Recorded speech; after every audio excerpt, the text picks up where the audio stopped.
15 iyun milli siyasi təqvimdə yalnız 93-cü ilin hadisələri ilə bağlı deyil, çarizmdən cümhuriyyətə, Sovetlərdən müstəqilliyə qədər 100 ilin tarixləşən simvoludur.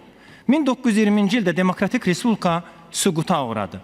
Lakin plan Azərbaycanı sovetləşdirməklə bitmirdi, həm də yad rəhbərləri xalqımıza hakim təyin eləmək idi. Bolşeviklər hakimiyyətinin ilk 13 ilində Respublikamıza başçılıq edən 11 nəfərdən yalnız ikisi etnik Azərbaycanlı idi. Qalanları erməni, gürcü, yahudi, ruslardı.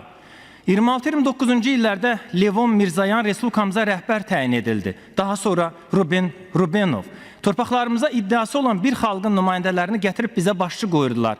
Nəhayət yerli kadr Mircəfər Bağırov milli quruculuq və repressiyaları eyni qələmlə imzaladığına görə tarixdə ziddiyyətli şəxs kimi qaldı.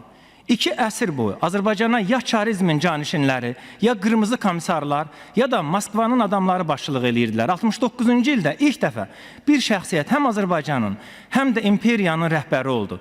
Əsl milli qurtuluş həmin tarixdən başlanır. Atatürkdən fərqli olaraq Ulu Öndər 600 illik tarixi miras üzərində yox, totalitar sistemin içindən xalqını gələcək müstəqilliyə hazırlayaraq dövlət qurdu. Heydər Əliyevin Kremldən Bakıya, oradan Naxçıvana, nəhayət 93-cü ildə ikinci dəfə hakimiyyətə qayıdışı zəfərimizin təməllərinin qoyulduğu böyük qayıdış hadisəsidir. 90-cı illərdə bir yazışı parlament tribunasından Qarabağ heç vaxt indiki qədər bizim olmayıb demişdi.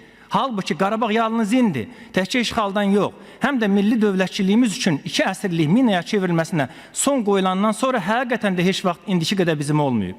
Bəli, erməni məsələsi Azərbaycan coğrafiyasından kənara çıxarılıb.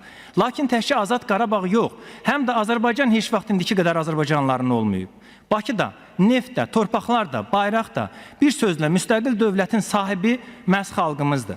Azadlıq təkcə Sovetlərdən xilas, yaxud 93-cü ilin xaosundan qurtulmaq deyil, əsl milli qurtuluş 2 əsrlik savaşın qalibi olmaqdır.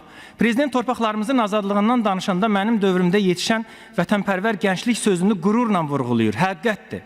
Lakin tarixə ədalətlə baxsaq, 90-cı illərdə Ermənistanın təcavüzünə qarşı vuruşan oğullar da məhz Heydər Əliyevin Sovet Azərbaycanında formalaşdırdığı nəsildir. Onlar məğlub olmadılar, uduzan rəhbərlər idi. Hər iki Qarabağ müharibəsi mahiyyətcən vahid bir savaşdı. Birincisi yarımçıq qalmışdı, çünki Ali Baş komandansız idi. İkincisi İlham Əliyevin rəhbərliyi ilə, qalibiyyətlə başa çatdı. Hər iki nəslin birgə iradəsindən qələbə bayrağı ucaldı. Biz qurtuluşdan zəfərə gələrək məğlubiyyət və işğala son qoyduq. İmperiya paytaxtlarından idarə olunmaqdan, daimi torpaq itkilərindən, ömürlük köşkünlükdən əbədi xilas olduq.